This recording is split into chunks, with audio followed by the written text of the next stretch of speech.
जयनारायण मिश्र जो मंतव्य देले सेटा देखंतु आमे वर्तमान सुधा ओडिसा रे अछि। ओडिशा हमर राज्य। ओडिशा को तो आमे आपण माने ओडिशा रे भी मुख्यमंत्री भी थिले आपण। ओडिशा विधानसभा रे विरोधी दल नेता भी आपण रहिचंती। से समय प्रसंग उठै नाहंती। किंतु दल तांको मंतव्य दल तांको समर्थन करिनि तांकर व्यक्तिगत मंतव्य बोली कहिछि। सुनंतु दल निजर व्यक्तिगत मंतव्य बोली कहि दैछि। सेठी जने मंत्री उपस्थित थिले कैबिनेट मंत्री से सभा रे रवि बाबू रवि नारायण नायक महोदय से भी से संपर्क में पदे कहले नहीं। दलर सभापति कहले आमर केबी डेपुटी सीएम को दायित्व दिए सी तार उत्तर देबे। अवश्य कनकवर्धन सिंहदेव महोदय आगुरी स्पष्ट भाव में कहते कौशल आम आजेंडा रे नाही। से बहुत आगुरी कहि सारी आउ एबे भी सेटा से दोहरेइले। किंतु एभली गोटे मंतव्य दबाटा गोटे आमे जदि खंड खंड करदबा जो स्वप्न नहीं आमर पूर्वपुरुष माने ओडिशा को गोटे भाषा भित्ति एकाठी करथिले से लक्ष्य आमर व्याहत हबो। गोटे जदिओ ठीक अच्छी आम सरकार मानकर विगत दिन में सरकार मानकर अपारगता हो बा से मानकर अयोग्यता हो विभिन्न अंचल रे आंचलिक वैषम्य को आमे दूर करिबारे प्रशमित करिबारे आमे सफल हेना। यह सत्य हेले आगु को कौन कले आगकू कौन कले पश्चिमांचल भाई भौणी मानक मनरे जो क्षोभ अच्छी जो विकास ही नहीं बोली तांको मनरे असंतोष अच्छी सेटा केमिति दूर हबो सेतिपाई राज्य सरकार चिंता करिबार आवश्यकता अच्छी। भारतीय जनता पार्टी चिंता करिबार आवश्यकता अच्छी। बीजेपी बीजेडी मध्य चिंता करिबार आवश्यकता अच्छी। किंतु जयनारायण मिश्र मंतव्य को केवल व्यक्तिगत मंतव्य बोली कहीदे कि बीजेपी नीरव रहीगले से निश्चित भाव में बीजेपी तांको विरुद्ध रे कार्यानुष्ठान किसी ग्रहण कला नहीं। सेटा को लेकिन टिके संशय रहउची।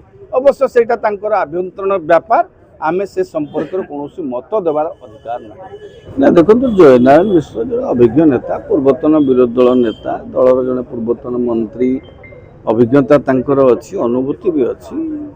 से तांकर ये जो कथाटी कहले सेटा निहाती भाव में गोटे आमे मना करूँ कौशल अंचल रे थिबा बा से जो पश्चिमांचल थिबा अंचल प्रति कोठी ना कोठी अविचार जदि हेछि राज्यर पूर्वांचल पश्चिम दक्षिणांचल उत्तरांचल थिबा अनेक अंचल अच्छी जोटा कि पश्चिमांचल अंचल ठाରୁ आहुरी दयनीय।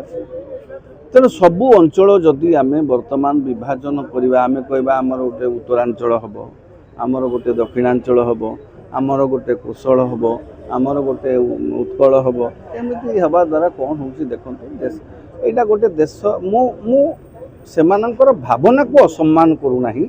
तांको अंचलर विकास हेइनी बा से अंचलर विकास हेइनी काहेकि विकास हेइनी विकास जदि हेइनी से अंचलर जो माने नेतृत्व नौथिले जो मानकु लोक माने बाछुथिले से माने दायी जयनारायण मिश्र भली लोक।